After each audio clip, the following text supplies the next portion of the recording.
Good evening. I would like to call to order the regular town council meeting for Tuesday, May 11th, 2021. Please rise for a moment of silence.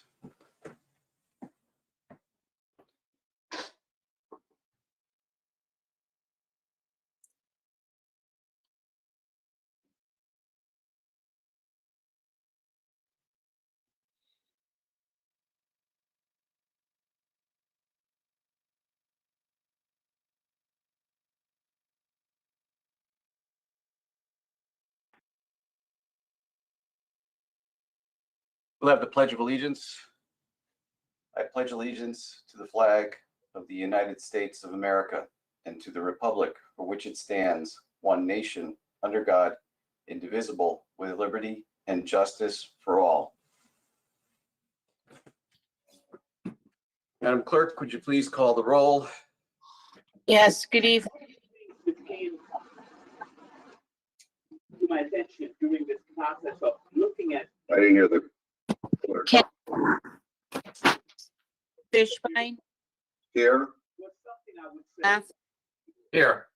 So may I ask Rowe, Here. Morgenstein. Here. Shortell, Here. Tana,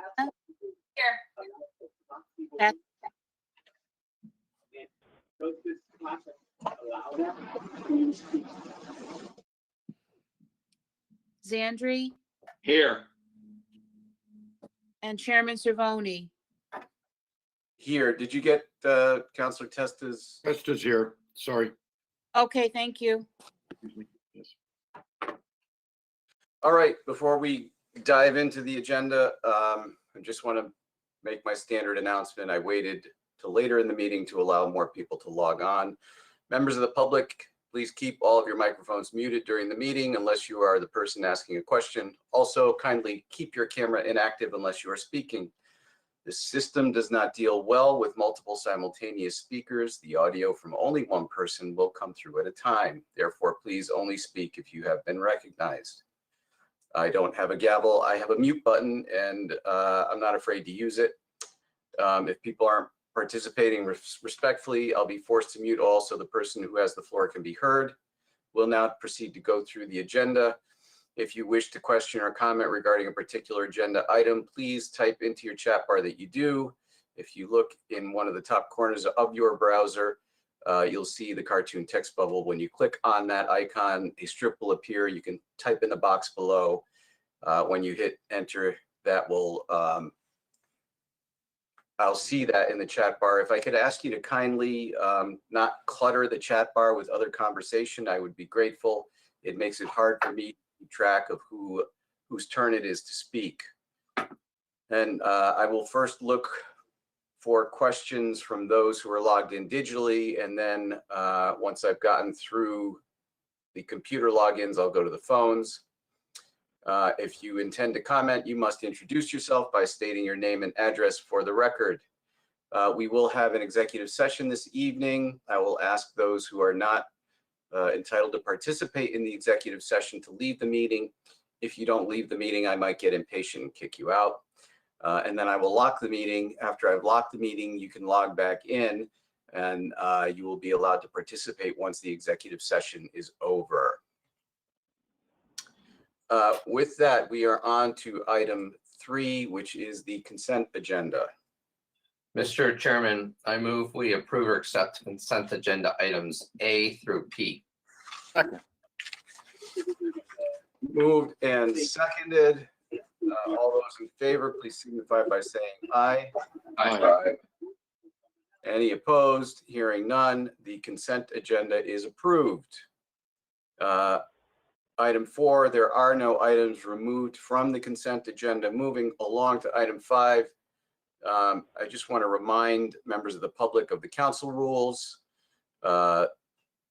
We are, whether it's the public question and answer period or it's comment on individual items, the public comment period is 20 minutes long. Members of the public have 3 minutes to comment. And I'm doing that because I've been reminded that we got away from time limits recently to some some frustration of members of the council, including myself. With that, on to item 5, the public question and answer period.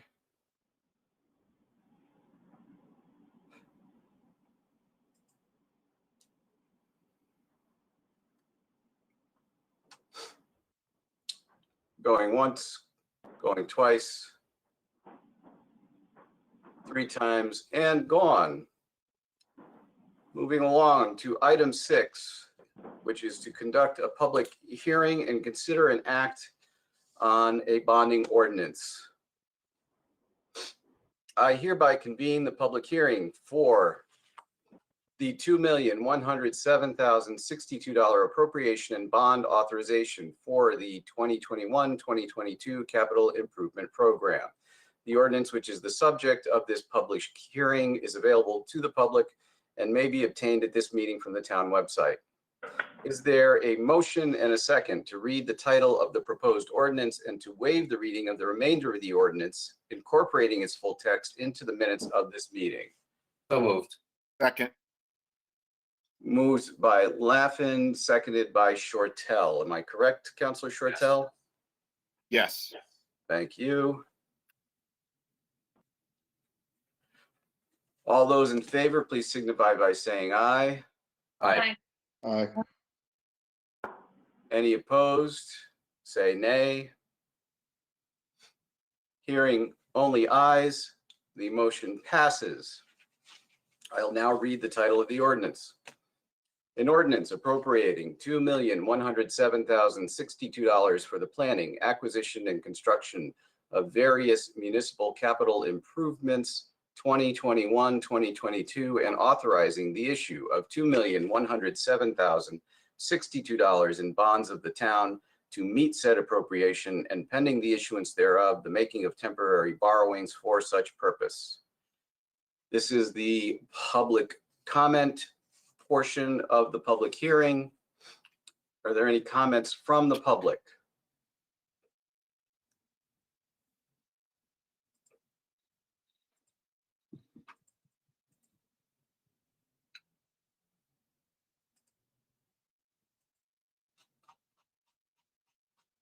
I'll give it another 30 or 40 seconds.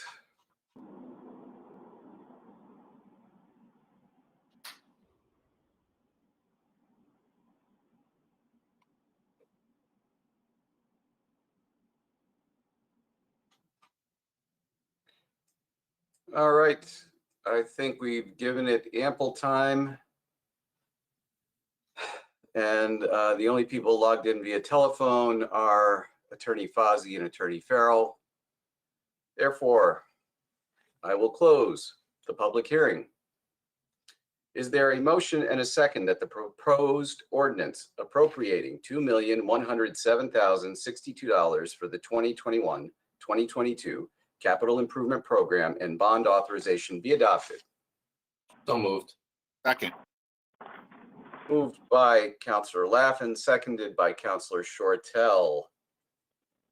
There's a motion on the table on this bonding ordinance. Any discussion from the council?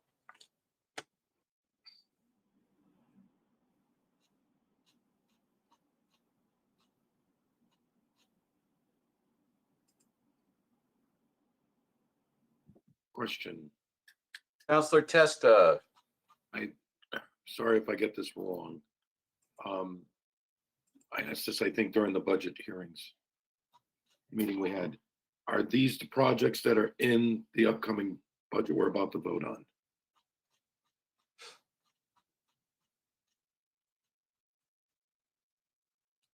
Yes, Mr. Chairman. Oh, well, I'm not chairman, but thank you for that. I'm sorry. Yes, Mr. Testa. You're fired, Vinny. Sorry for the demotion. Yes. Just curious, what would happen if we didn't pass the budget tonight? Or we made a change to the budget and already passed this ordinance? This is more of just a procedural question. I don't anticipate anything. I just don't recall doing it in this order before in the past. This ordinance would live on its own. Yeah, but if, let's just say we changed the page to which it applies. Hold on, Yeah. Mayor Bill wants it. Yeah, Vinnie, what would happen is that if it disrupted funding of the cap and non as it's proposed in the motions that are being made, we wouldn't be able to go forward. He's looking up.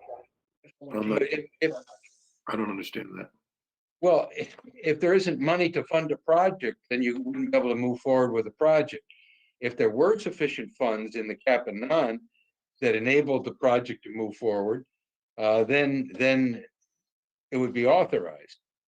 But it would get the question of what changes resulted in the availability of funds. Oh, no, I understand that part. Because really, the bonding authorization technically could provide all the money for these projects, even if we eliminated the cap and non-recurring fund in the budget. I'm more thinking of what would happen if we adjusted the budget and like to remove some of those projects, not the money. Would that matter? No one's gonna do that. I'm just procedurally, I don't recall us ever passing this prior to formal adoption of the budget that includes the cap list of projects that this money would be paying for. Well, Maybe thinking it's always done the same night. it is. All right. Yeah, yes, it's always been done the same night. And it's difficult to answer the question hypothetically. I'm not sure how to answer it as a hypothetical, but this is always the way we've done it. Well, then I pardon me if, my memory failed me. I just, maybe this never occurred to me before, perhaps, I don't know. It just seemed odd that we're passing the board, it's just procedural. This is strictly a procedural question. Nothing to do with, support or non-support or anything else. It just, we always have very specific questions about the rules of a bonding ordinance and the procedure of why we do the bonding ordinance and why, and all of these other things. So it just seemed odd to me that we were approving this before we have formally adopted the budget. But that was my only question. I'm okay from here. Thank you. I don't see any other calls for questions from the council in the chat bar. Therefore, Madam Clerk, would you please call the roll? Fishbein, Yes, no. Laughlin, Yes. Marone, Yes. Morgenstein, Yes. Shortell, Yes. Tata, Yes. Testa, Yes. Zandri, Yes. and Chairman Cervoni. Yes, the motion passes 8-1. The ordinance is adopted. Thank you all. Moving along to item 7, which is adoption of the fiscal year 21-22 annual budget.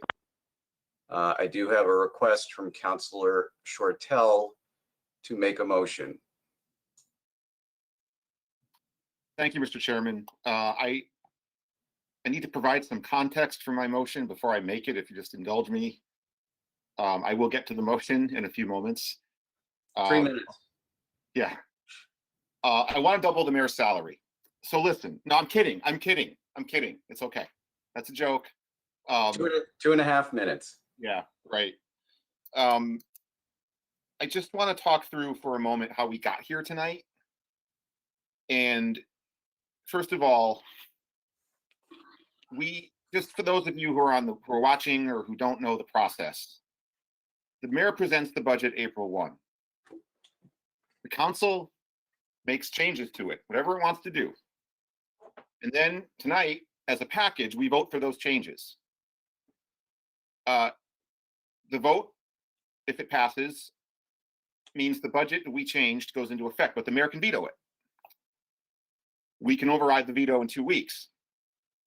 If we fail to override the veto, the mayor's budget as originally proposed on April 1 is what goes into force. So that's the backdrop for everything we're doing. So let's just walk through quickly how we got here. We made 3 changes on Thursday night to the budget. First was Councilor Zandri's amendment. Councilor Zandri motioned to take $60,000 from the electric division pilot money and in essence intercept it before it got to the cap and non account and set it aside for pickleball improvements at Harrison Park. He didn't make this number up out of thin air. He had talked to Kenny Michaels, and in fact, Kenny Michaels had emailed the entire council a wish list when we asked him. And we'd asked Kenny, if you had a blank check, what would you do? And he said, well, I would do pickleball for about $60,000. So Councilor Zandri took the initiative, made the motion, it passed unanimously. That was the first change. Second change was Councilor Tada's amendment, which took $1.5 million more from the general fund than was already allocated by the mayor in his budget. And the intention of that was to offset the tax increase for some people by about 0.3 of a mil. Just a brief note on taxes this year. We had revaluation, which means that it's a difficult year to precisely nail down what would it take to get to a 0 tax increase. In past years, it's a number, you can figure it out. And you can probably figure it out here, but it's more complicated than usual. Councilor Tada's amendment, and she knew this, I'm just sort of stating what happened, I'm not judging it, didn't get us to a 0. But it did help for some people. Some people's taxes are going to go up, some are going to go down.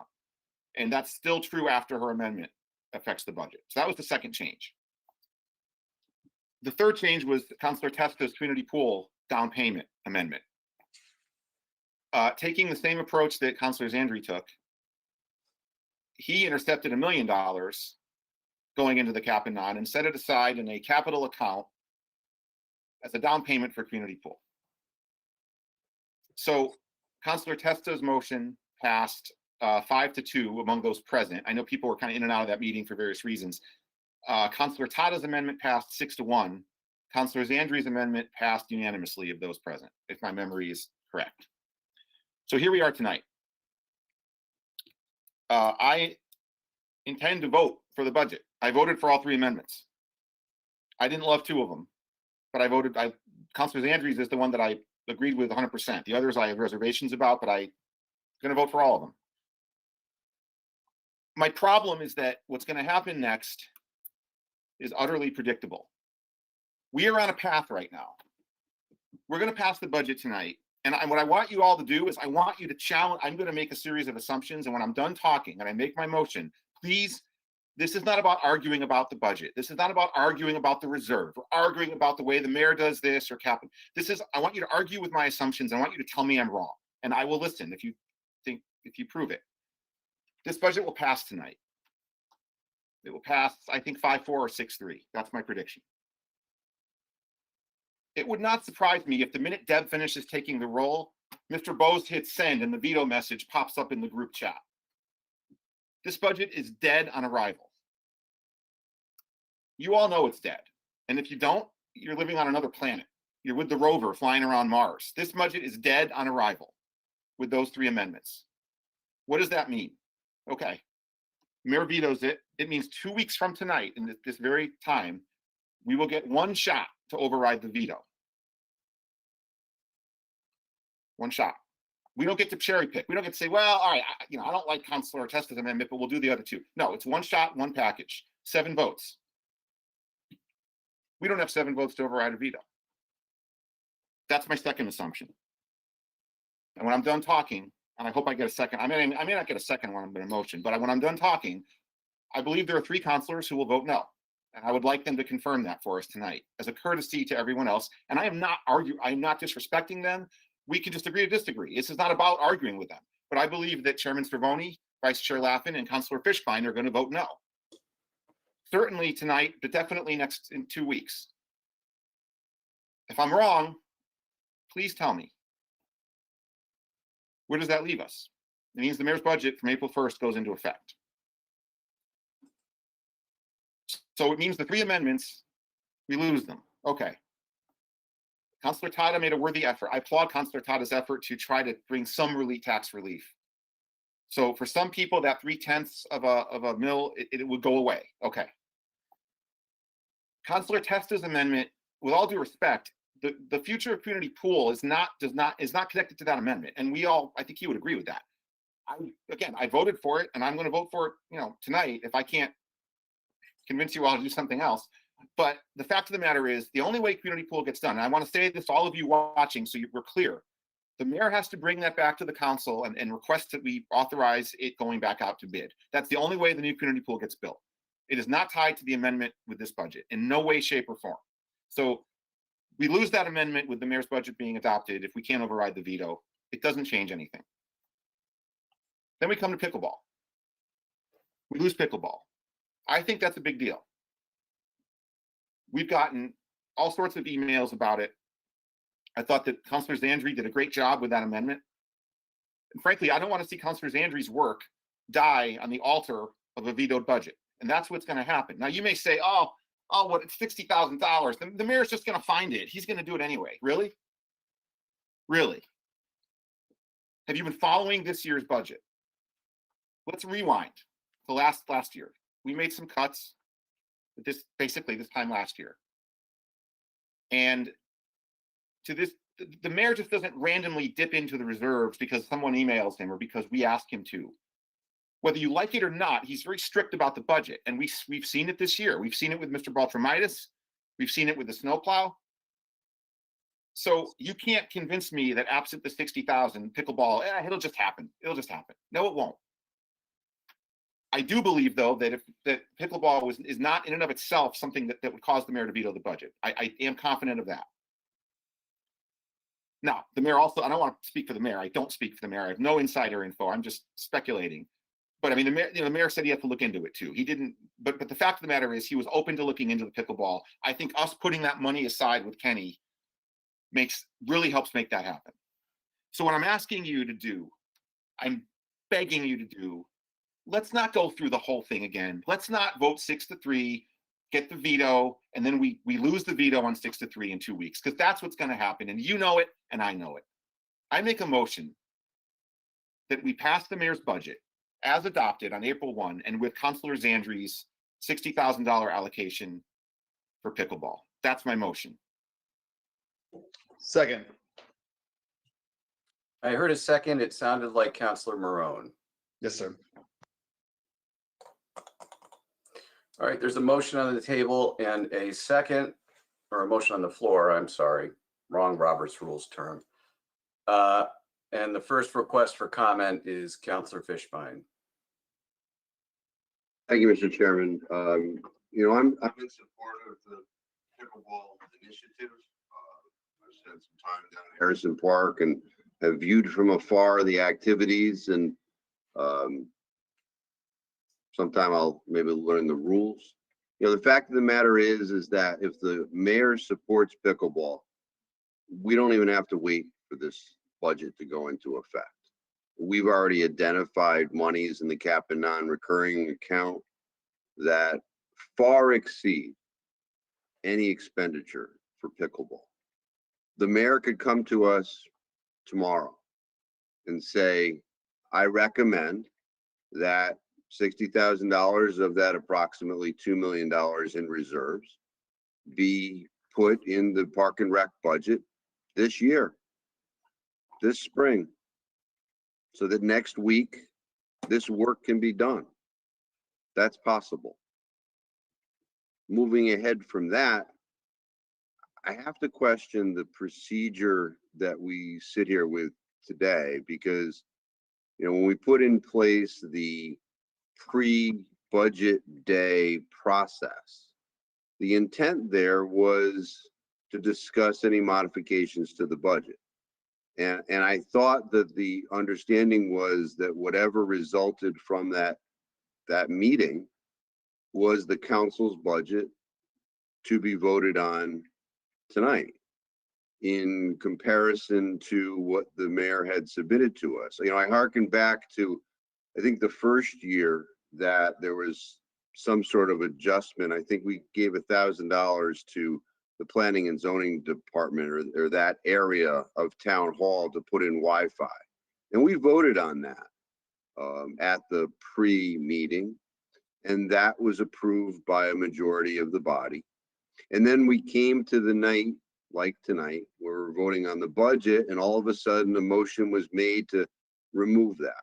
And I threw the flag on that. I didn't like that process. So I don't know if, given the way we deal with this, the understanding that the motion itself is in order with the thought process that we put into place when we had that pre-budget meeting. But my point is that this could happen even without this budget initiative. So those are my comments, and thank you, Mr. Chairman. Thank you. I'm just going to comment briefly on the evolution that led us to the process that we follow now. Before I was on the council, I recall that motions to modify the budget were made on the night the budget was adopted. After I joined the council, we started a process of making motions during the workshops. And I think that got a bit cumbersome. And so that evolved into leaving all motions to a motions meeting in advance of the night that the council adopts the budget. So there's been an evolution, but I think it's largely to prevent the second meeting in May from unnecessarily going on until midnight. I think that's what the evolution that led to it, but I don't think it forestalls a different motion being made than was contemplated after the motions meeting. So that's my response to the procedural issue. Mr. Chairman, if I may just briefly, I think another reason for that was to put Mr. Bowes in a position that we could have a motion that was put together that was in conformance with what the body was to vote on. So now we end up with that not being the case. I guess we would have to take a recess. Should that calculation already been done, that's fine. But I think that was the other reason, with all due respect. Thank you. And I don't disagree. I just, with certain counselors, I hate pointing out conveniences for the administration, but that is correct. It was a convenience for the administration as well.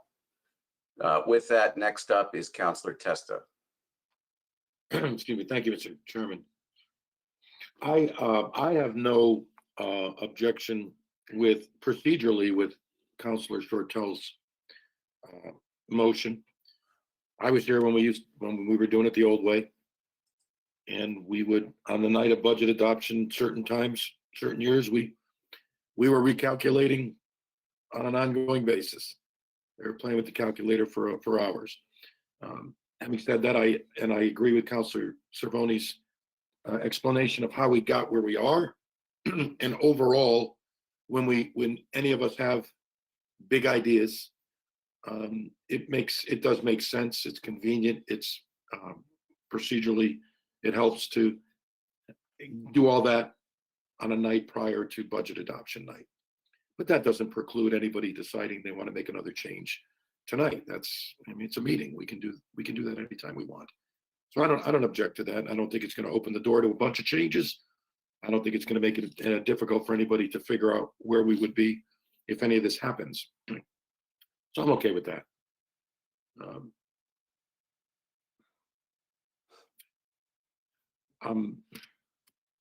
I also, let's talk about your assumptions, Mr. Shortell. And golly, I just said golly. It sounds like you got a long talk with the mayor and he figured out exactly how this is going to go. Or you read minds, and I'm inclined to believe you read minds because you're very good at this. I do not agree. Well, first of all, maybe I am naive. I don't think the veto is a foregone conclusion, but probably, but I don't believe it is. I don't want to proceed with the assumption that it's gonna happen and then trying to figure out what's gonna happen in 2 weeks. I agree with you that very likely the way you described it is pretty spot on. But I don't agree that it would be difficult to make a request and to have an adjustment made to the Park and Rec budget for a project that came in a little late for the process and could be very easily done. I don't believe the mayor would be recalcitrant on that and say no way. I mean, with all the support out there for it, I think it's something we could get done. And I say that because I wasn't able to respond to all the emails we received. I know there's a lot of support for that court. I support it 100%. I think it's a great idea, terrific project, and I think we could get it done simply by requesting that the mayor put a request in for it and we approve it. I think we could get it done.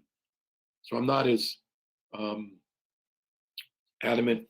I don't agree that if we don't do it tonight, it's not going to happen. Because I'm troubled by being put in a position tonight where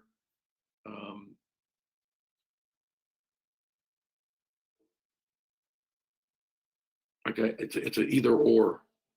To all of the fine citizens who've reached out to us and who I've assured that I support their recreational request, to be put in a situation where it can appear like I'm saying I'm sorry, but my request for a change to the budget was more important than your wishes for a pickleball court. It's a tough position to be put into.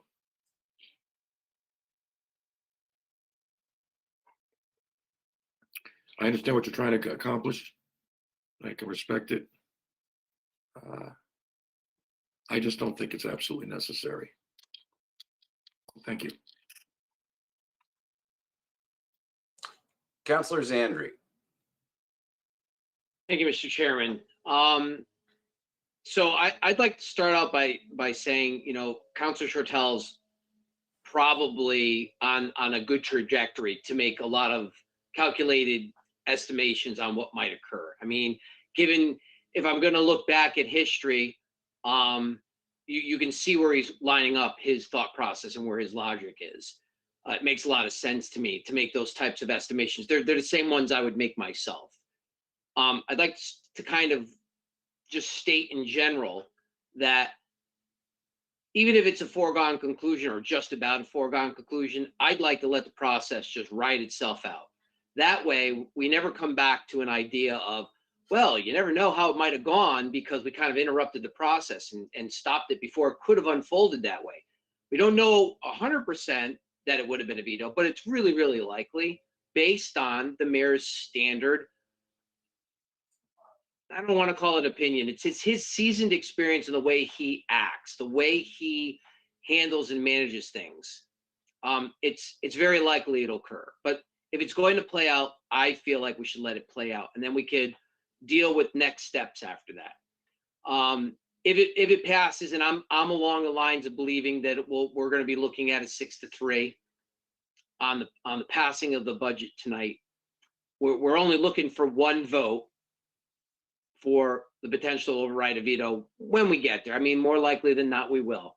But I'd like to maybe just say, look, let's think about the process of what we're looking to do here. So we'll start with the pickleball's the easy one, believe it or not, because if we pass it in this budget and the budget gets vetoed and we can't override the veto because we don't get enough votes, I'm coming back next meeting and I'm just going to ask for the 60 grand because we've got budgets that are underspent right this minute with more than that in it. And we don't even have to take from any one. We could pull 2,000 from 30 different lines that are underspent right now if we want to go through the headache of that. In case we're really got some real concern that we can't finish by the end of the budget season on June 30th and we're going to run somebody short. I'll do the math if it has to come down to it, but I'm going to come back and ask for the money. So I'm not worried about pickleball per se.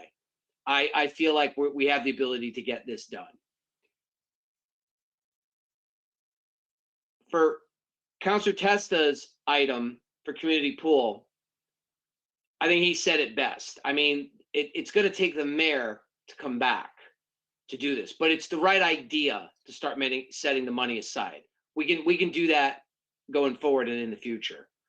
But if we really, really want to take a look at the last item, and that's Counselor Tada's pulling in of additional reserves to offset further taxation. That is the most critical thing on this budget, as far as I'm concerned. She went through the time and effort to calculate as best she could against a change in the change in the valuation. When we have revaluation, everybody's value changes. Commercial properties change differently than industrial properties than it does residential properties. So everybody pays something different. It's almost a monumental, insurmountable task to try to get down to a zero cost. There's only, in my opinion, there's only really one way to do it in a season like that. You take what you spent last year on the budget, and our budget last year was, our budget last year was 172.9. We're looking at 177 right now. To me, the only way to really, truthfully have a zero budget would be just to say, we're not going to allocate more than, or spend more than $172.9 million. That's it. That's the only true way to do it. That means not only is the mill rate going to go down quite a bit, but we're not spending more this year than we did last year. And that's never happened. So what's the next best thing we could possibly ask for? Let's take and allocate an additional 1.5 in the designated reserves. Pull them out and pilot that. We're already designating 6.4. Add on to that.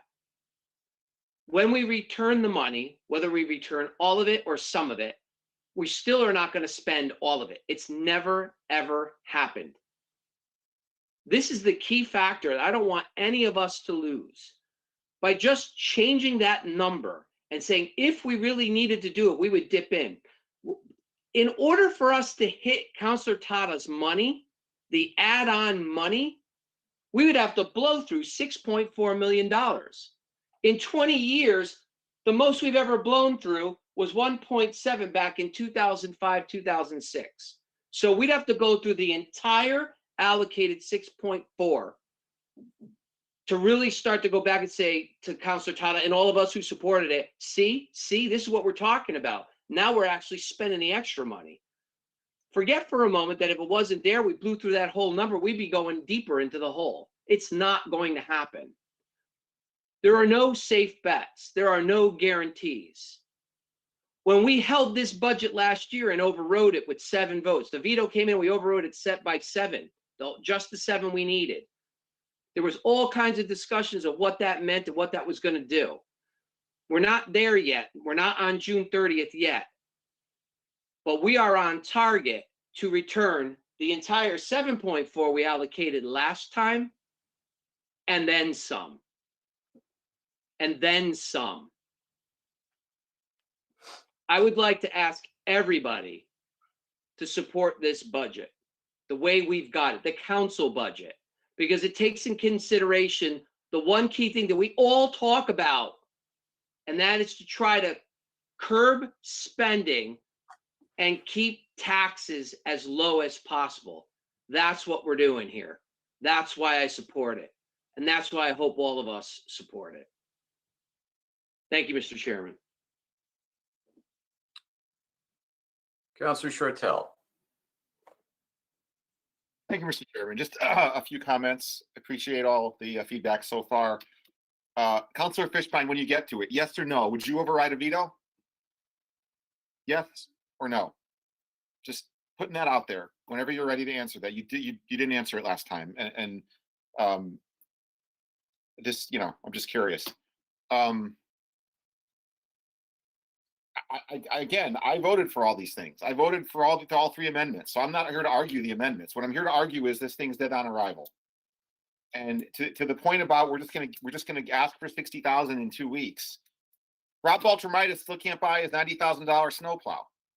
I mean, I don't know where everyone thinks what's gonna happen in 2 weeks, that all of a sudden we're gonna just, oh, here's 60,000 because a bunch of people emailed us. I don't see it that way, but that's just me. I respect everyone's opinion. Look, I'm going to vote for it. I'm not saying I'm not going to vote for it. I'm going to, if what I'm trying to do fails, I'm going to vote for the budget that we amended the other night. But I'm just asking for a chance to reconsider, because we all know it's dead on arrival. It's never going to get through. And once Councilor Fishbein actually directly answers the question, he's not voting for this. He doesn't vote for tax increases, and there's a tax increase. We all know that. And that's how we got his vote last time, was we didn't increase taxes. The only reason we got it last time. So everything else is moot. So anyway, that's all I had. Thank you, Mr. Chairman. Counselor Tata. Thank you, Mr. Chairman. Well, that was a great segue, Councilor Shortella, because I was going to start out with the argument that there's not a tax increase here, and let me explain. I understand your motion. I see what you're doing, and I don't disagree with the assumptions as to how this could play out. But I'm a little bit more optimistic, and I'm hoping what I say here can maybe sway someone who might be on the fence. I think that there's two.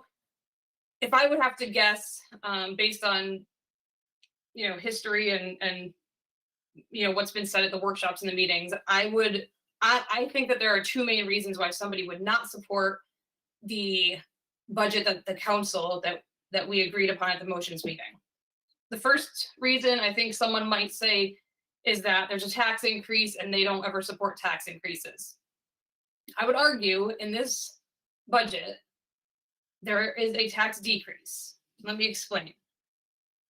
Our current mill rate right now is 29.19. That was with the budget that we passed last year. The mayor's proposed budget would come with a mill rate of 28.85. So the mill rate is going down from where it is currently, from 29.19 to 28.85. So the mayor's already has a mill rate or a tax decrease. The new budget, with my proposal to use the extra $1.5 million that we voted for at the motions meeting, would bring it down to 28.52. So it takes another third of a mill off. The only reason the dollar amount tax could go up or will go up for certain people, mostly on the residential side, not the commercial side, is because their property values went up with revaluation. That is nothing that we have any control over. In some years when we have revaluation, property values are going to go down. In some years, they're going to go up. That is completely out of our control. That is completely out of the mayor's control. We can't do anything about that.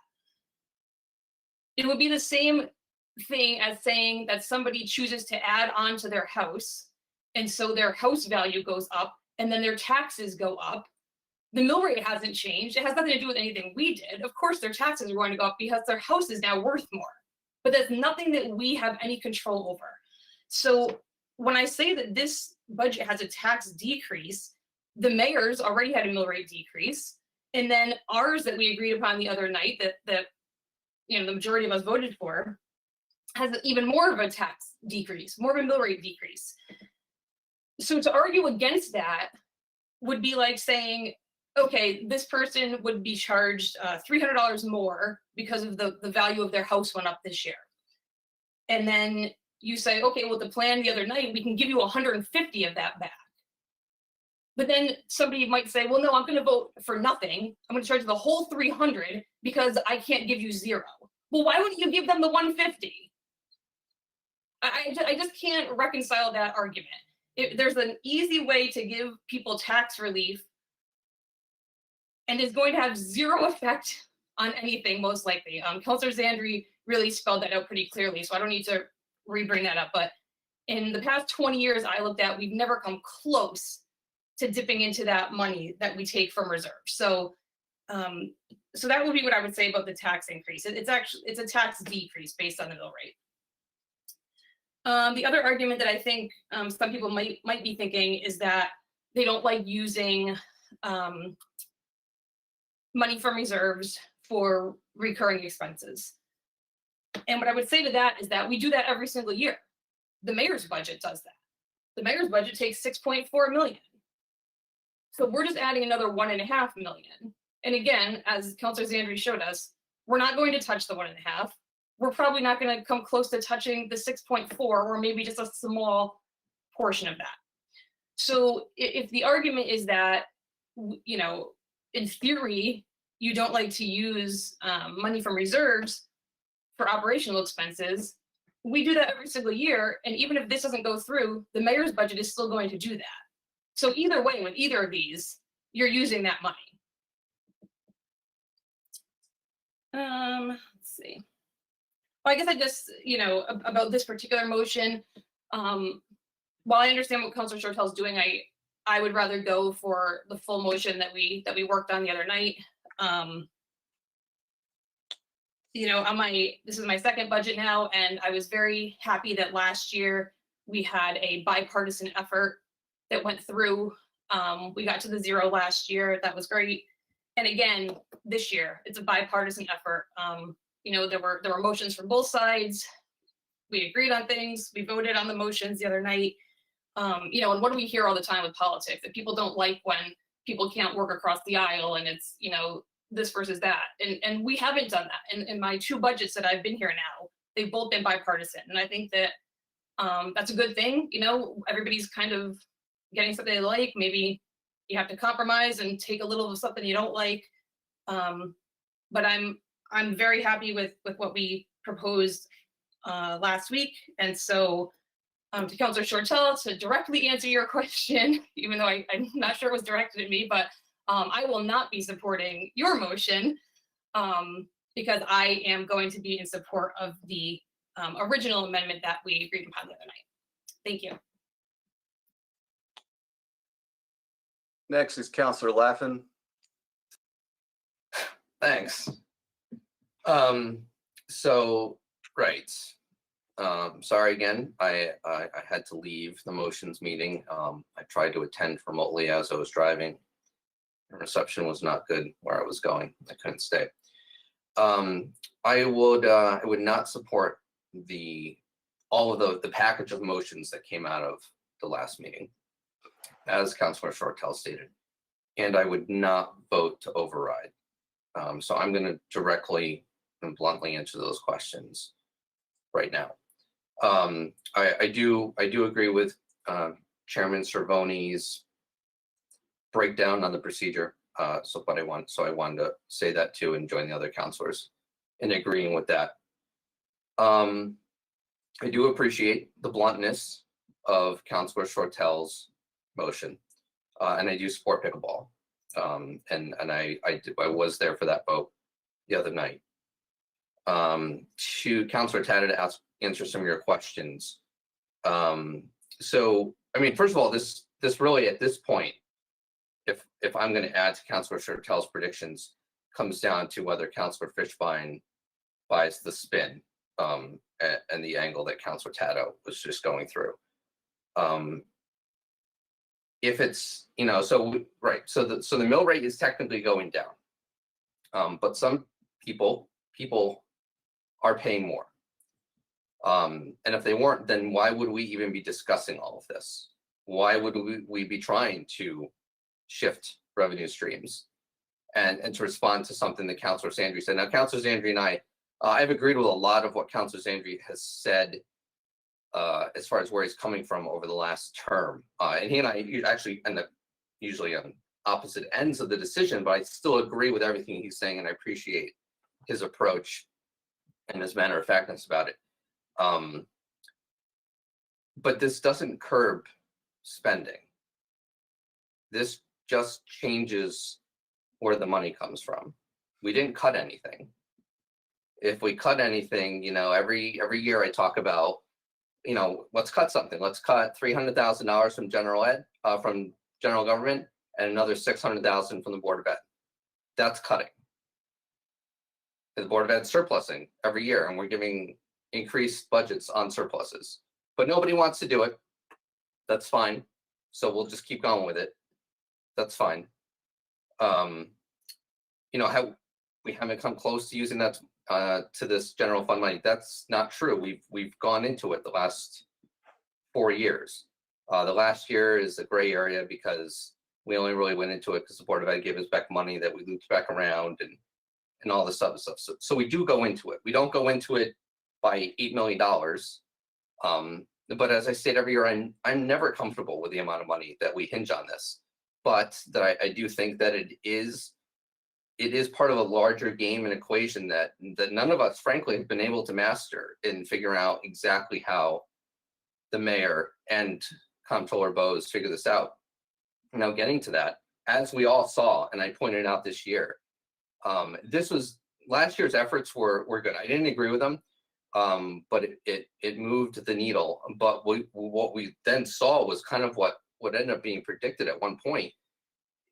The administration, and that includes the mayor and the department heads, they adjusted their spending to compensate. So we didn't really get what we were looking for. But in the example that we all keep throwing around is the snowplow. And that's what's going to happen this time. The mayor will just shift and not spend another $1.5 million so that he doesn't have to dip in to the general fund even further than he's already planned. You know, we have nothing to compel him to do that. I feel like what we've been talking about, what we need to do is we need to be better. And I'm at fault. We're all at fault. We haven't quite figured out what the strategy is, number one. But two, we need to be better at influencing the budget. Like, I think pickleball is a good influence. I don't think that's vetoable. I think it would happen. I think people generally agree with it. Good to go. But when we start to go against too many grains, then the mayor's just going to veto the whole thing. And I'm not comfortable with the amount of money. I'm never comfortable with the amount of money. And if we never dip into it, then why 1.5? Why not 3? Why not 5? Let's just add another 5 and send money back to people. Or are we sending money back to people if we do 3? Because some people already weren't having a tax increase. So does that mean, as it is now, we've got to send money back to people, even under the mayor's budget? What about with the 1.5? I don't know.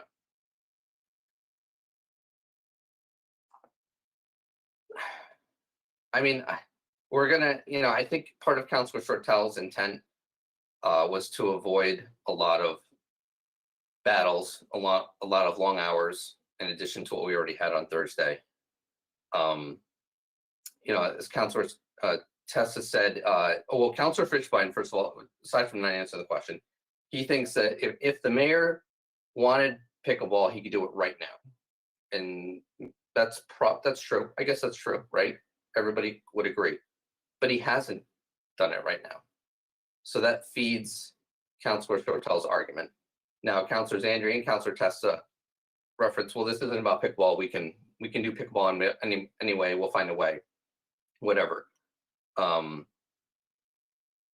So, in Councilor Testa, this isn't absolutely necessary. Well, then neither is pushing through the veto. Like, if you're acknowledging the veto is going to happen, so then to me this is a political statement, right? Everybody wants the veto to happen, which is fine if you do, but that's what's going to happen unless, again, like I said, unless, and sorry to assume Chairman Cervoni on your votes, unless Councilor Fishbein comes back and says that no, that he would not override the veto. Whether or not he voted for tonight, I don't know. That's a whole different complicated thing. So, I mean, that's where I am. I would vote yes on this motion, no on the group of motions that came together last week for the budget, and I would not override the veto on this because I think ultimately it's futile, and what we're going to see is an increased 1.5 million cut in spending as the mayor tries to avoid those funds anyway, to work within the new limits. And the $1 million for the pool, it's great. I want the pool. I hope it's coming together. fingers are crossed, saying prayers, talking to people, trying to make it happen, but this doesn't guarantee that any differently than it did before. Thank you, Mr. Chairman. Counselor Morgenstein's next. Thank you, Mr. Chairman. Yes, I'm gonna support the original three motions. And Counselor Tata, Mr. Fishbein, who we're not seeing right now, I suspect he's in Hartford, is going to override anything that he sees as having a tax increase, and it has to do with his record, not with what's necessarily best for our budget. We, a few sessions ago, had a decrease relative to what the mayor's cost was. And so it cost the taxpayers more for Mr. Fishbein to vote no on our changes. It's just the reality. And so I am going to stick with what I'm supporting. And unfortunately, history is what history is. And I'm sure Chris probably is not wrong. I don't see the mayor as suddenly post-budget saying, we've had a lot of letters and I'd like pickleball. He's talked about being frugal, and the frugality is what it is. Delayed maintenance, don't get me started. So I'll support things as they stood from last week. Thank you. Counselor Testa. Thank you, Mr. Chairman. I simply have to disagree with my colleague, Councilor Tata, that this in any way can be portrayed as a tax decrease. The only way there's a tax decrease is if somebody's tax bill goes down. The only way taxes are flat is if their taxes stay flat. And I stress it's only because there's a common misperception in the public that a mill rate really means something, and it really doesn't. A mill rate is simply a math factor. That's all it is. It's a mathematical factor used to distribute the tax burden across the town. It comes last. And the fact remains, if the budget is such that more money is needed than last year, and you can't offset tax revenue in other ways, taxes go up. The fact that the mill rate went down was because the values went up. But I liked your motion because it lowered that. It reduced that tax increase. But the fact remains, there's going to be a tax increase in this budget. And it is really the fault, if you want to say fault, it's due to the revaluation. Unfortunately, we don't value commercial and residential properties the same way at the same time. So whenever there's a revaluation like this, the burden shifts over to residential properties, and it's a difficult thing to deal with. But when it happens, the best we can do is to try to reduce that impact, which your motion did to an extent, which is why I supported it and still support it. But we shouldn't portray this in any way as a tax decrease, because it's not. It is a tax increase, and the only way for it not to be a tax increase is if we had other revenues added into this budget, in addition to what you've suggested, to level it out. And that's not, obviously can't happen because of the large impact. That's it. Thank you. You know what Councilor Tata was right about is that we don't have control over what happens in the market. And the fact of the matter is that the revaluation produced a swell in a certain sector of the housing market. And we didn't experience the same increase in values in commercial property, which is struggling in a lot of places, and largely to do with the recent pandemic. That being said, I think the next request to comment is from Councilor Zandri. Thank you, Mr. Chairman. So Counselor Laffin said something that kind of piqued my interest, and I'm paraphrasing a little bit, but he basically said it's because of, I'll use the example of what I believe he was talking about, like last year when we made the changes, so it caused him to curb some of his activity, normal spending, things that he was holding back on purpose on certain things to not go into the funds that we jostled around. I'm pretty sure that's what he was implying when he was making his statements. And if that's the case, isn't that a good thing? We talk about how we would like to make cuts, and we're trying to figure things out, and we the council trying to figure out, like we did the exercise last year. Councilor Tata went around. If you could do away with 1%, if you could do away with 1%, we had to try to figure all that out. And we were only so successful. We bumped a bunch of things around to do it, and we basically got through with the flat mill rate, and we overrode the veto. So if what's happening is the mayor is putting the brakes on spending to make sure we don't hit that cushion, well, that's great. That's what we're trying to do. And we've never been able to get there as a group to be able to figure out exactly where we need to make the cuts. The mayor is starting to say, listen, we're gonna remove this, or we're gonna take this out. We're gonna hold back on this. We're gonna make changes on that. And then as we get into April, we start to see what budgets have got money left over in their line items where we can move things around and maybe get certain things purchased, deal with the overtime, deal with more snow, less snow, whatever the case might be. So in a way, we've actually done what we've been setting out to do. We just kind of backed into it. And we've backed into it by putting pressure on the budget, this one particular budget, the active one right now, which has made the mayor double down on his efforts, which he already does, by putting a crimp on the spending. So that's part of what we're trying to do here. We're trying to make it so that we're containing these costs as much as possible to keep the pressure off the taxpayer. Now, it was a little unorthodox backing into it, but so be it.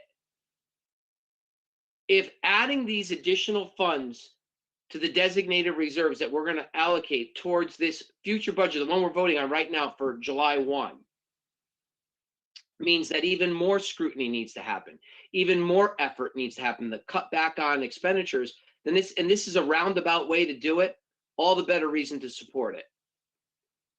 We've got positions that are not going to initially get filled on July 1, but we've budgeted a full year for. That's where there's going to be some cushion right away. Right away. There's monies that are coming in that are not calculated for because we don't know what they are. And that's not the fault of anybody. We have to get our budget locked down before we get money that Hartford promises and may or may not deliver. So we don't allocate for them. We make the assumption to work without them. And then if we get the 1.5 we were promised, awesome. If we get 750,000, it's still more than we allocated for. Now there's certain things we do expect to come, but there are other things that get talked about that we never calculate in. And then those monies show up and it's technically more cushion to work against. I still think we're on the right path here. I think this is the way to go. And again, as I stated before, I hope we all can support it. And I respect those that can't, but I think it's the right thing to do. We talk about the pandemic and everything, you know, how hard it's been on everybody. All the more reason that if somebody's taxes were going to go up, I don't know, $150 on the 28.85 mils, and it's only going to go up $100 or $110 on the 28.52, all the more reason to do it. Thank you, Mr. Chairman. Councilor Marone. Thank you, Mr. Chairman. First, I'd like to say thank you to Councilor Laffin for expressing his feelings with the budget, his straightforward approach to how he's going to vote. you know, it seems to me, and I feel like we have this discussion every year, but I feel like we do the same thing every year with the budget process. So we have a series of hearings where we talk to the department heads we want to talk about. We talk about a lot of things that have little to do with the budget. And then at the end of the process, there's money added to the budget for various things. And then, you know, now there's this sort of last ditch effort to rein in taxes, you know, and save money for the pool and stuff. I applaud the tax effort and I applaud the pool effort and the pickleball. I think it's all fantastic ideas and I support all of them. But I feel like the problem here, the area this is broken is we leave everything to the 11th hour now to have this final discussion.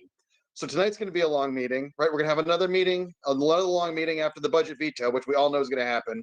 And my guess is that Councilor Chartel is right on the money that it's going to fail 6-3. So I think if we don't feel like we have influence in the budget process, maybe the way we hold the hearings, the way we conduct the entire budget is the issue and not so much, you know, individual feelings towards it. I've heard some decent ideas from council people, but I'm not sure outside of these budget hearings, I'm not sure where to influence the budget because we spend so little time talking about the budget, you know, over the course of the entire fiscal year. So really, if you look at the council powers, we can make ordinances or we could, you know, when we approve the budget. So the budget is really sort of like 50% of our job. And yet we spend, you know, so little time per year to talk about the budget. I think if Councilwoman Tata's amendment passes, the mayor's never going to blow the doors off on spending. I mean, there's not a scenario here that ends up with the mayor just having a spending spree where we end up broke, right? We know that we take money from the reserves every year. We put it in the budget, and at the end of the year, it goes back into the reserves, and then we apply it to the next budget. So to think that we would do anything different going forward in the future, that we're somehow imperiling the budget, is just ludicrous. So I would support the amendments. The 3 amendments that were already passed were all worthy of support, and I would support them tonight. I think I would probably also support Councilor Chartel's motion tonight because I don't think that there is the support to override the veto. It's not just a time saver. I can understand the political statement of moving forward, and I would vote yes either way. I'd vote yes to override the veto, but I'm not sure that I see the point. We're kind of like on the carousel horse. Every year the horse goes around. We end up in the same place and we do the exact same thing again. And here we are again. This will be 21, 22 that we'll be going around in a circle again. So I would like to hear, and Chairman Cerrone hasn't really had a chance to talk yet, but I would like to hear his opinion on how he's going to vote and on Councilor Fishbein. Thank you, Mr. Chairman. Well, Councilor Morone, since you've asked,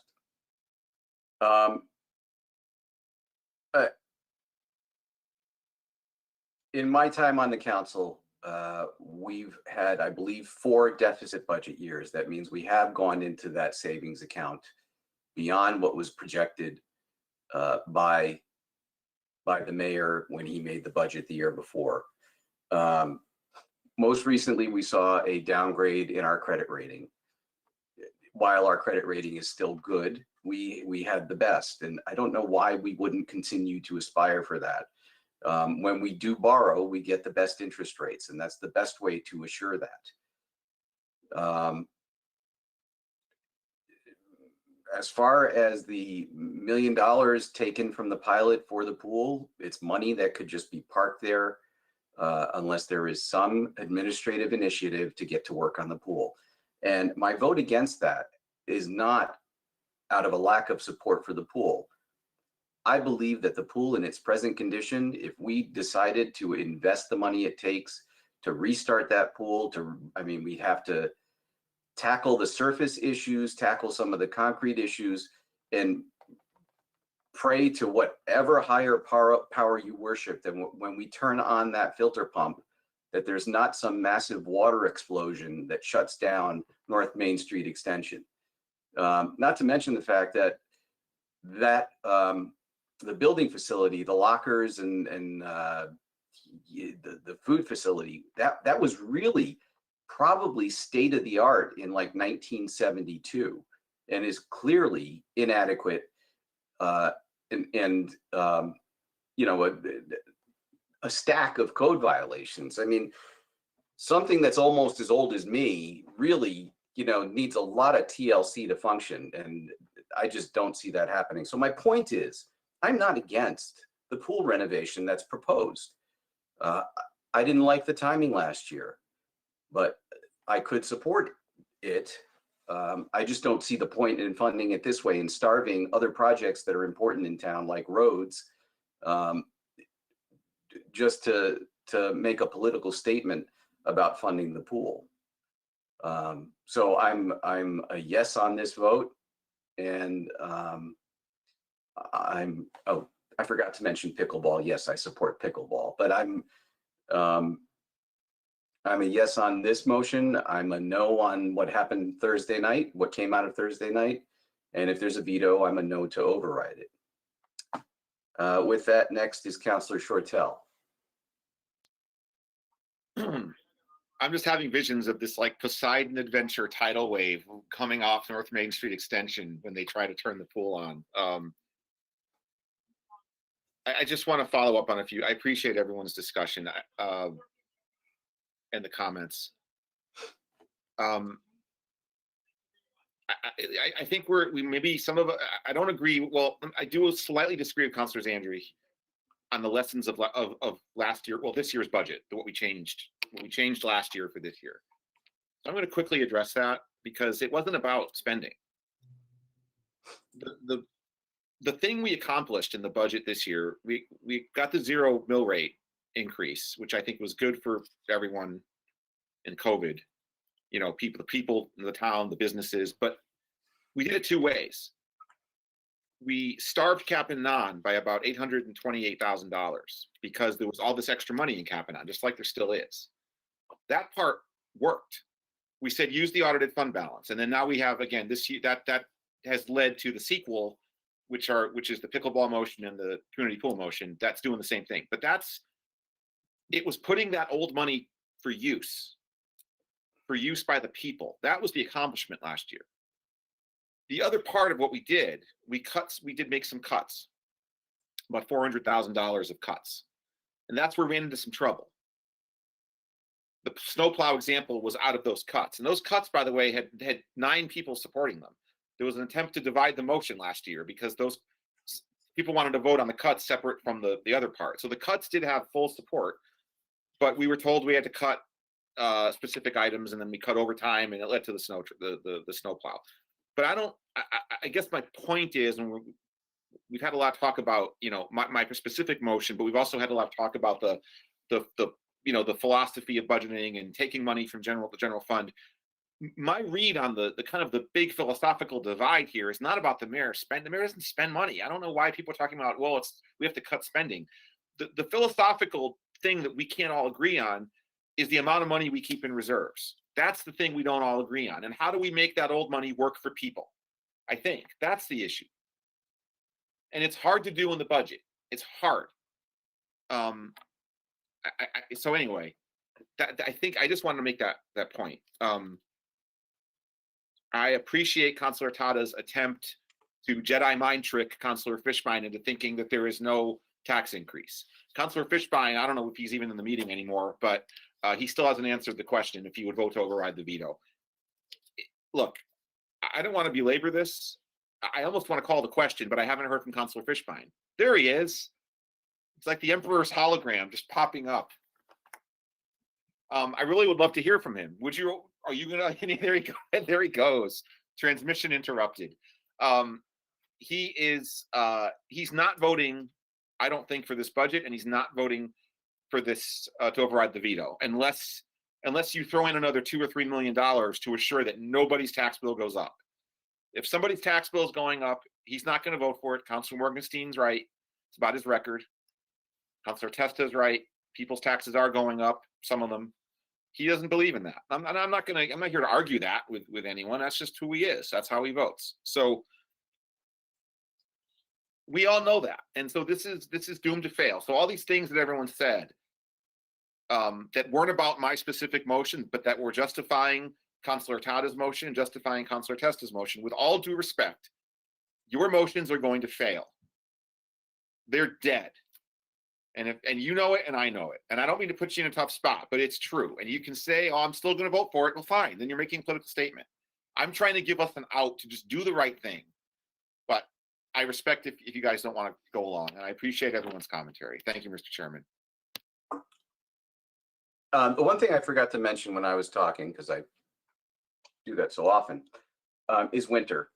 The last two seasons have been relatively mild. And if we had a 2013 winter, which nobody wants, that could really have a significant impact on the budget. So with that, Councillor Fishbein responded to his summons from Councillor Shortell. So Councillor Fishbein, you're up. Thank you, Mr. Chairman. Just to be clear, the summons is ineffective because I've been here the entire time listening to the various opinions directed my way. You know, it's interesting that we have this discussion tonight. You know, Councillor Shortell voted for a couple of these amendments. Did he not think at that time we'd be having this discussion then? I mean, he argues against himself in direct contravention to what he voted for last Thursday. You know, yes, I will be voting against the budget. It is a tax increase. But it's not just for that reason. You know, this council got together last year and, you know, for many, many years, I've been asking for, why do we spend money on outside groups that are not directly affiliated with the town without some sort of support that they actually need the money? That there would be a negative impact upon that group, that we're actually doing something that's necessary. And there was some compliance this year. But Park and Rec, for instance, you know, there was a misunderstanding that it didn't include them. We got nothing from those various groups that were in there, which were the root of the concern. You know, some of those groups have virtually no Wallingford residents that participate in their activities. And yet the taxpayers are paying towards that. So the question is, as we set out last year, what is the money going to be used for? What would be the impact upon that group? And we want to see some sort of financials. There are a significant amount of groups in this budget that, for whatever reason, an inquiry was not made, but certainly the backup didn't come. So, you know, that's another reason that I would not be supportive of the budget. And, you know, I know that Chairman Cervoni isn't in favor of polling the council, but since, you know, he and Councillor Laffin did disclose how they would be on a veto, you know, I would say that more than likely I would not vote to override a veto. When I say more than likely, you know, I guess I can expect why the mayor in his letter of veto, if it should come, would state that he would be vetoing. But I leave that analysis open until such time happens.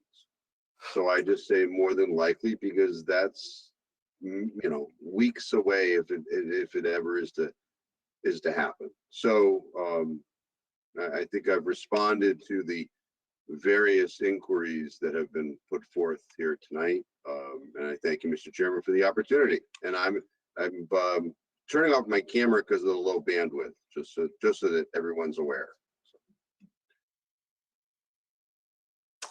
I'm reserving comment on bandwidth. Councillor Tata. Thank you, Mr. Chairman. I just wanted to respond generally to some comments that were made in regards to my comments. I'm not sure if it's because we're on Zoom and not in person, but I have to say I don't appreciate the various way that my research and my opinion is was being classified tonight as spin, a mind trick, a political statement. It's none of those. I work as the controller of a successful business. I do financial things every single day. This is what I do. None of my ideas were made up. I did not want to go into 20 years of data that I researched going into this budget, but I have it all in Excel spreadsheets on my screen right now. I could very easily go over all of this for the past 20 years and tell everybody exactly how much of the reserves we've used.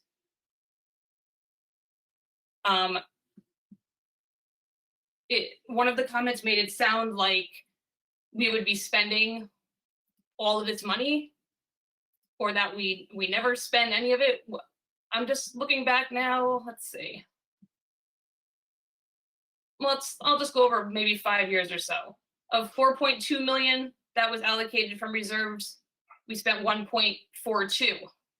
That was in 16-17's budget. Of 7.2 million that was allocated in 17-18, we spent 1.5. In 18-19 of 6.2, we spent 140,000. In 19-20 of 6 million, we spent none of it. So I never said that we did not touch it. What I said was that we spend a very, very small amount of it in years that there's a deficit. The only other thing I would have to say, and I understand Councilor Shortell, it seems like from what was said that if there is a veto, and we don't know if there's going to be a veto, so I don't want to vote based on that because we don't know for sure.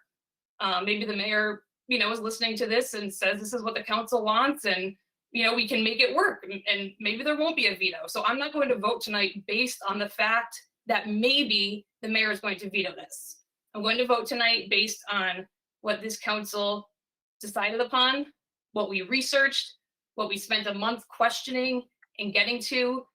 None of this is, just a blind attempt to try to move money. Everybody's motion was well thought out, talked about, discussed, agreed upon, and voted on. And I guess my only other comment would be to anyone who doesn't go along with this, I don't really recall any other alternatives being presented. So if these things are important to our constituents, lower taxes, the pickleball was clearly important to a lot of people. We got a lot of correspondence about that, at least I did. The pool, while we all know I may not have been a huge fan of the pool design, I understand the importance of this for some of the other counselors, and I understand that some people really want that, so I'm going along with that because I see why that's important to some of you and to a lot of our constituents. So I don't recall there being any other alternatives. So if we sit here tonight and say, well, we should have cut, or we should have done this, we should have done that, where were those ideas last week? These were the ideas that were presented and that we spoke about, and like I said before, it's a bipartisan effort. I think it's a good effort. And I'm hoping that when we vote for this, if this budget, the council's budget passes, that these amendments to the mayor's, that maybe the mayor is listening tonight. I'm sure he is. I know he's, listens. He's always at our meetings listening. Maybe the mayor will say to us, you know what, I see what you're trying to do here. I understand. I see this is important to the council. I can make this work. I'm hoping that's what's going to happen. And so I'm not willing to throw that away tonight because we think that maybe a veto is coming and we won't be able to override it. So I'm hoping that enough of us are gonna tag along with that, and we can make this work, because in the end, who do we work for? We're working for the taxpayers, and this is a good thing for them. Thank you, Mr. Chairman. Councilor Zandri. Thank you, Mr. Chairman. Actually, Councilor Tata took about half of my conversation, so I'm kind of excited that I didn't have to deliver a piece of that. I wasn't going to run through all the numbers either, but I was going to go back to the ones where we actually used some of it. So she did. And I'm going to go back to the prior one. She went back to 2016. You have to go all the way back to the 2009, 2010 budget season to get another budget that we took a piece out of it. And it was a small piece too. We allocated 5.8 million. We used 406, which means we returned 5.3 million back. After that, for the next 6 years, we allocated the following: 5 million, 5.3, 4.5, 4.3, 4.3, 4.3. We used none of it all the way through that period. We surplused 671,000, 1.6 million, 2.1 million, 760,000, 2 million, and 1.6 million. That got added on. We brought the total fund balance up to 29 million. And yeah, in the past 3 years, like she identified, we spent it down some. And last year we surplus 2.4. So we went from 29.2, dragged it to 27.8, 26.2, 26.1, and pulled it back up to 28.5. We've seen the numbers that Mr. Bose has been giving us. We're going to clip 30 million. There's at least 1.5 that's coming back in off this budget the way that it's running right now. All the bills don't get paid till June, and then they come in months later, and we get the number in December, generally. 28.5. I'll take bets now on 30. I'm just going to kind of come back to what I've said 3 times already. This is the thing to support. This is what we came up with. And I'm confident that we can see it through. Now, what the mayor does, that's his piece of it. When he gets it back, it's up to him to review it, up to him to analyze it, and he makes the final decision. We get one more swing at it. But tonight, this is about the budget we all discussed. And I want to see it through. And I hope that's where we'll able to go and get to it. Thank you, Mr. Chairman. Counselor Testa. Thank you, Mr. Chairman. I just briefly want to call out my colleague, Counselor Low Bandwidth. There's a metaphor in there somewhere. You know, I really get aggravated when things are portrayed in such a way that, you know, I don't know. You're not the lone warrior out in the wilderness with all the great ideas, the only one fighting the good fight. You know, if you had a way to have a zero tax increase, we didn't see it. You didn't present it. To say you've been trying to do this, you've been trying to do that, you know, that's just not. But the rest of us aren't responsible enough to consider that stuff. You know, it's not going to make, you don't have the answers to making the difference, but it's the easiest thing in the world when you know damn well a budget's going to pass to say no. So that next year and the year after and during the year, you can say, I'm the only one that voted no against tax increase. But you don't have to live with the repercussions of what happens if the budget never went through. Because it's so easy to say no. And then to say, well, gee, I've been trying to do this, I've been trying to do that, but no one else is on board with that. We're all working hard to try to make this, to do our jobs here. And everybody's trying to limit the tax burden on the citizens of Wallingford. But sometimes, you know, we all have to make tough decisions. Sometimes we're in agreement with the mayor. Sometimes we're in disagreement. Sometimes we disagree with each other. Like tonight, we're all talking about things and respectfully of one another, but we all have different ideas of how this should be done. But the realities are also there. And you know, if you want to just say, I'm the only one that never voted for a tax increase, you know, that's fine. But, you know, don't present it as if, you know, if only we listen to you, the rest of us listen to you, things would be different and better, because that puts us in a spot. And I just find it insulting. I'm done. Thank you. All right, I see nothing else in the chat bar from the council. Is there anyone from the public who would like to comment on the motion?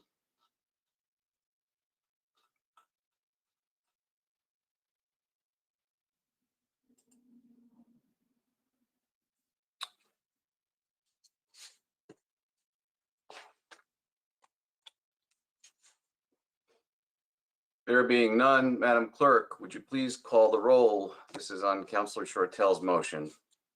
Yes. Fishbein, No. Laffin, Yes. Moreau, Can we just hang on, clean up the audio? All right, did you get Counselor Laughlin's vote? Yes, I did. Okay, Marone, Yes. Morgenstein, No, Shortell, Yes. Tata, No.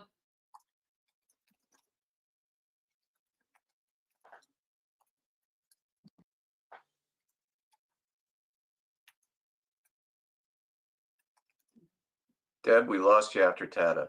oh, I'm sorry, Testa, No, Zandri, No.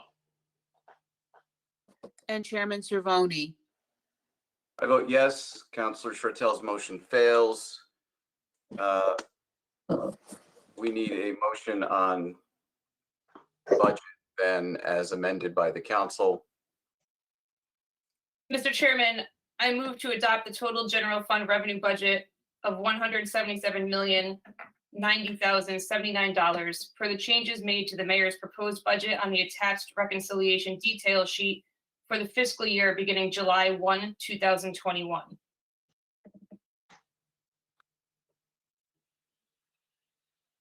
there a second?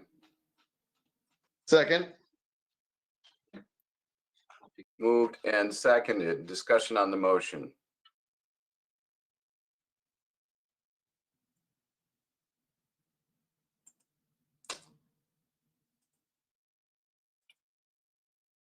There being none, hold on.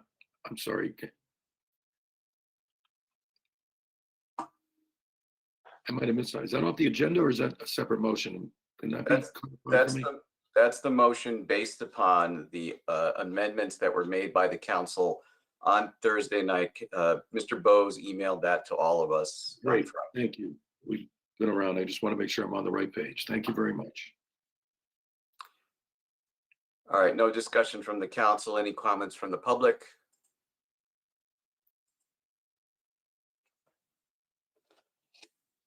Madam Clerk, would you please call the roll? Yes, Fishbein, No. Blackman, No.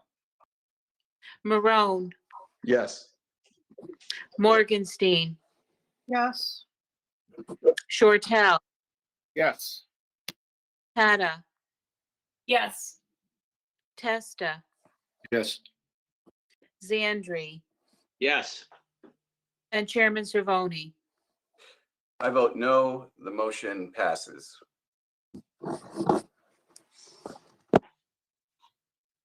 Mr. Chairman, I move to adopt the total general fund expenditure budget of $177,090,079 per the changes made to the mayor's proposed budget on the attached reconciliation detail sheet for the fiscal year beginning July 1, 2021. Is there a second? Second. Second. Discussion on the council. Any comments from the public?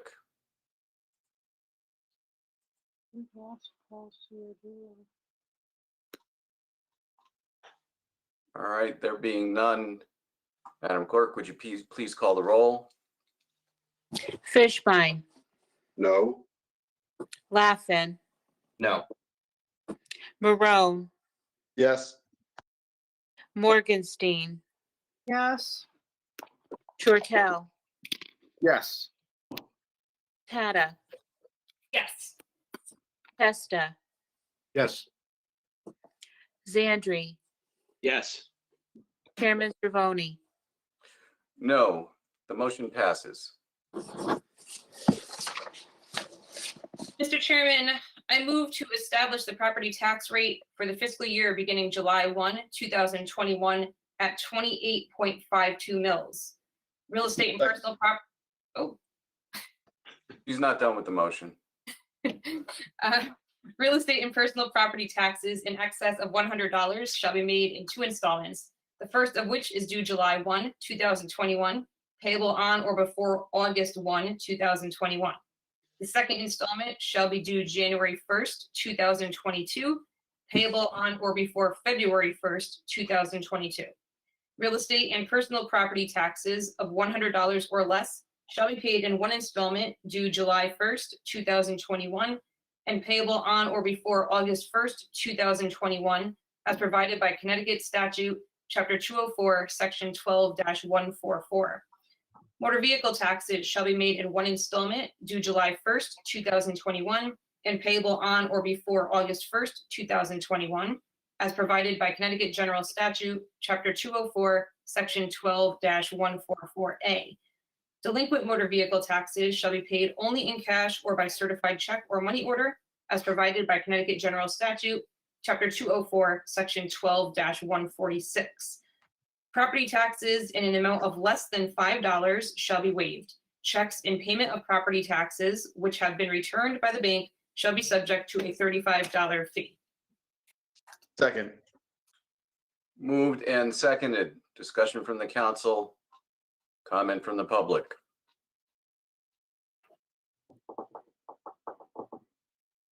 There being none, Madam Clerk, would you please call the roll?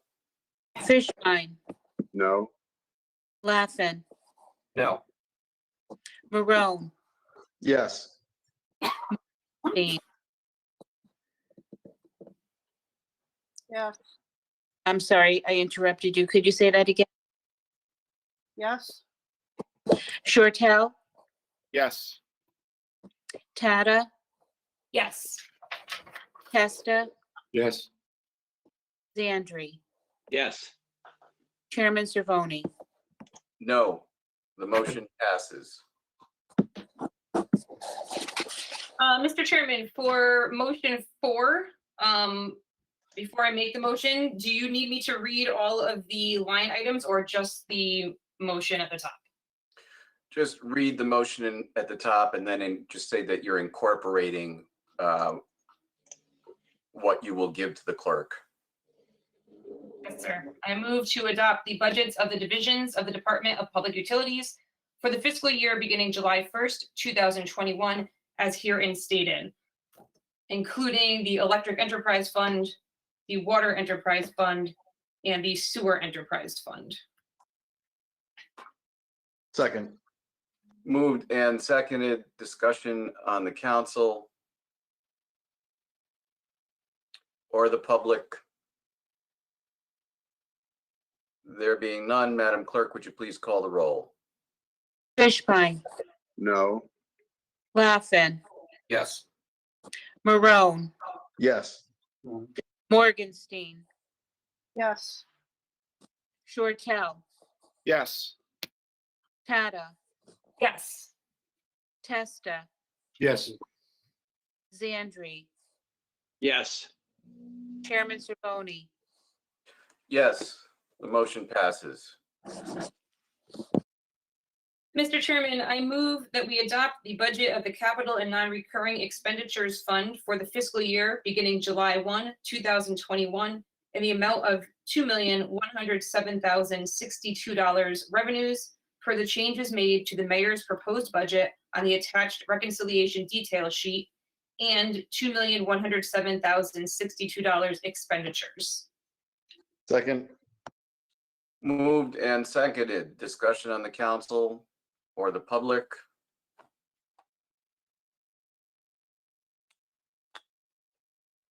There being none, Madam Clerk, please call the roll. Fishbein, no, Laffin, Yes. Marone, Yes. Morgenstein, yes, Shortell, Yes. Tata, Yes.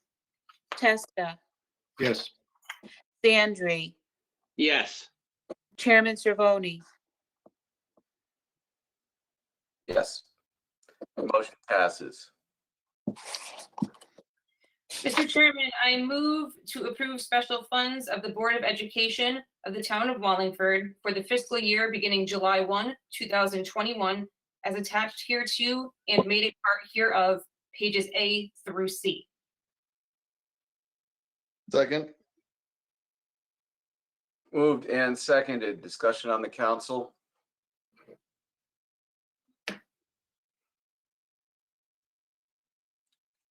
Discussion from the public. There being none, Madam Clerk, please call the roll.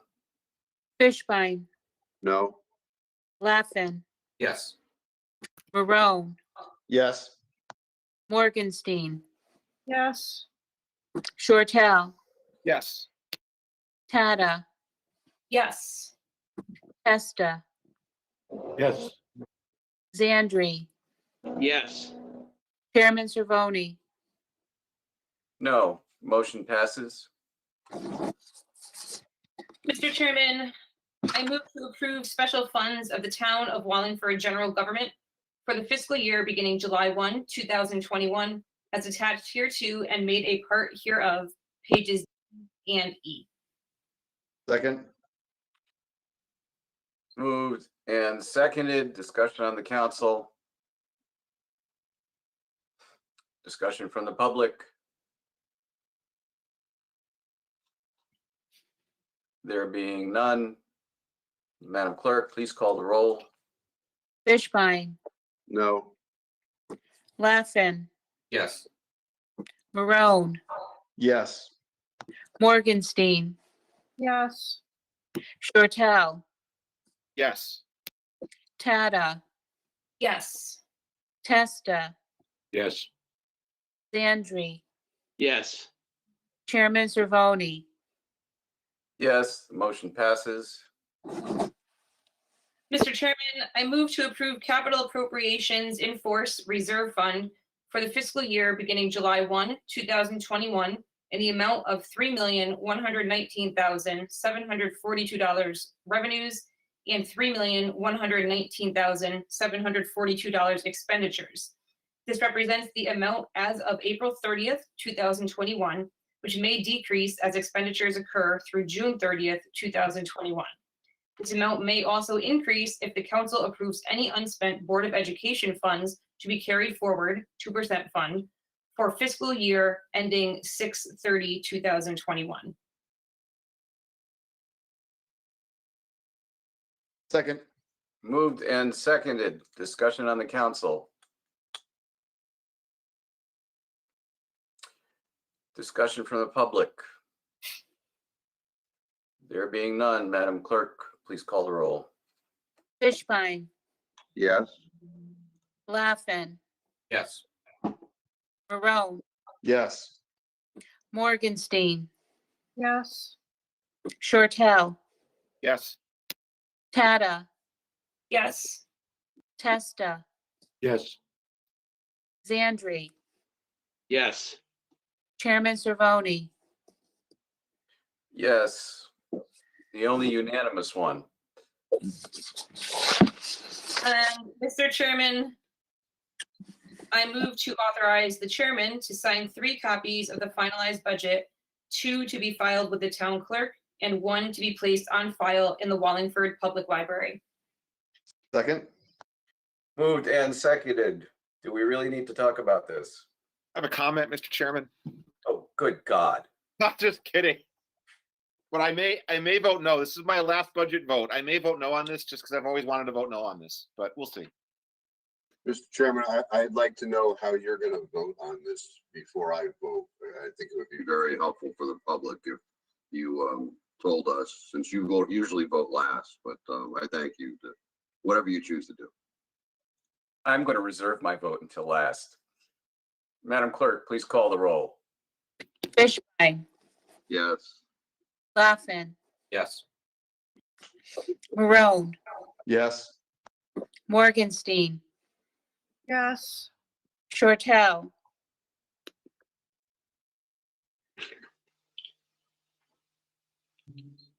Yep. Tata, Yes. Testa, I abstain. Zandri, No, that's a yes. I'm sorry. That's a yes. and Zandri, Yes. Chairman Cervoni, I vote no, but I'm going to do it anyway. So the motion passes. All right, that's all we have on item 7. Can I have a motion on item 8?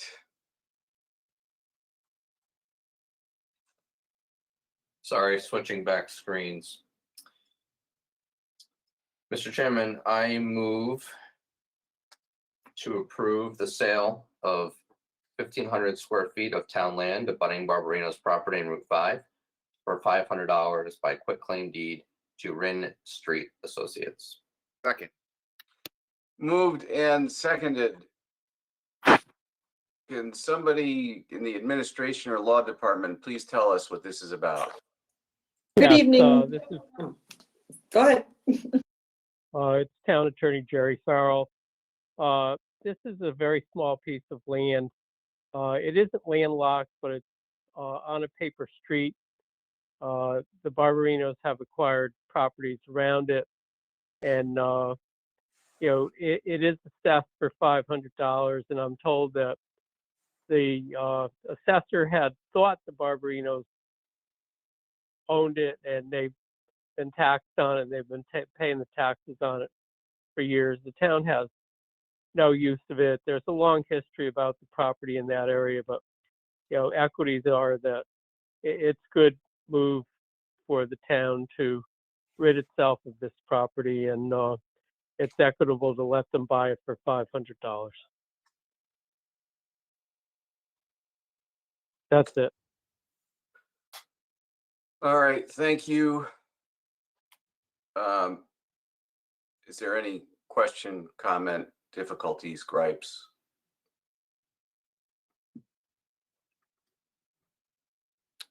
If anybody's looked at the map, it's kind of a silly sliver of land, and it makes no sense that the town continue to own this landlocked piece of land, and it's fascinating to me that we've been collecting taxes on it while we own it.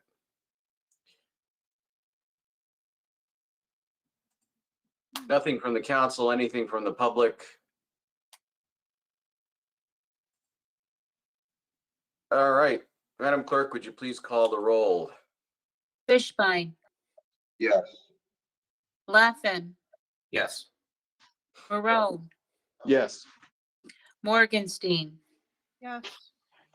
Shortell, Yes. Pata, Yes.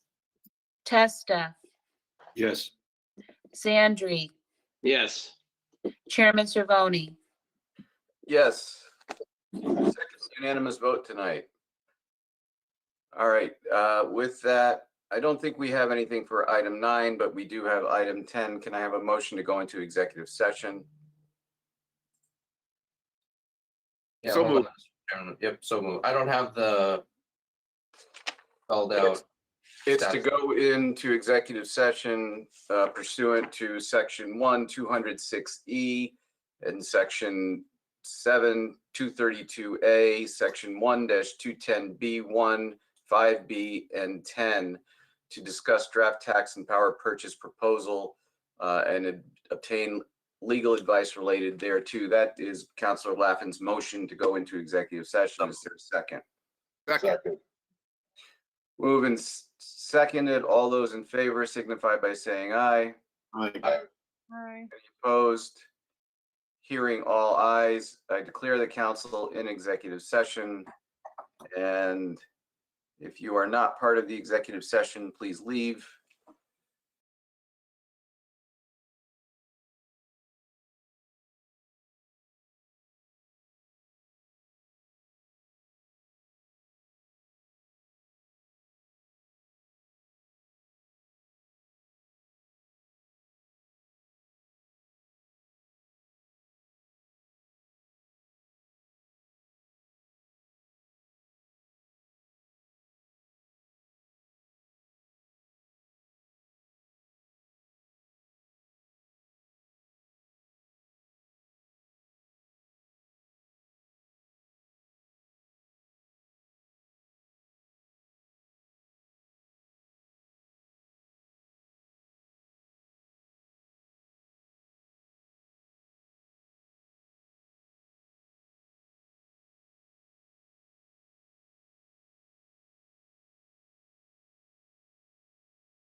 Can I get a motion to come out of executive session? So moved. So moved. Second. Moved and seconded. All those in favor signify by saying aye. Aye. Aye. Any opposed? Hearing none, I declare the council in public session. Can I get a motion to waive Rule 5? Mr. Chairman, I move we waive Rule 5 for the purposes of a discussion and possible action on the transfer of funds in order to hire Kavanaugh Tochi as sound consultants for expert advice relating to the possible development of data centers.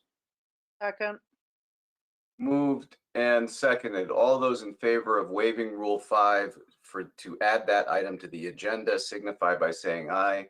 aye. Any opposed? Hearing none. Opposed, sorry.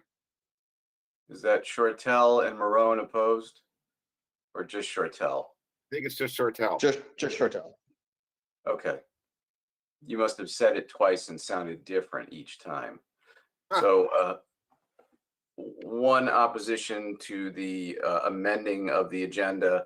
The motion passes, the agenda is amended. Can we have a motion on the item? Yes, Mr. Chairman, I move we approve a transfer in the amount of $10,000 from the contingency general purpose account to the law department specialist account for the purposes of hiring Kavanaugh Tochi as sound consultants for expert advice relating to the possible development of data centers.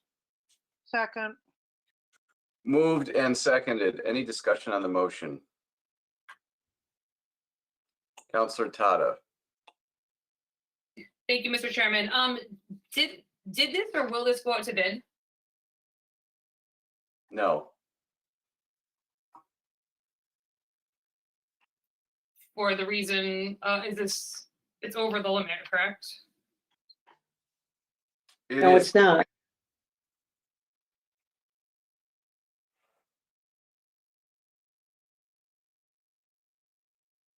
It's not what, Attorney Small? Not over the bid limit. The bid limit is 16,000. Oh, that's right. We changed it, right? Thank you. Still thinking about the charter. Thank you. Sorry, I was abrupt. Sorry. No, you're right. Thank you. Anything else from the council? Questions or comments from the public? There being none, Madam Clerk, would you please call the roll? Fishbein, Yes. Laughlin, Yes. Marone, No. Morgenstein, yes. Shortell, No. Tata, Yes. Testa, Yes. Zandri, Yes. Chairman Cervoni. Yes, the motion passes. There being no further business on the agenda, I declare this meeting adjourned.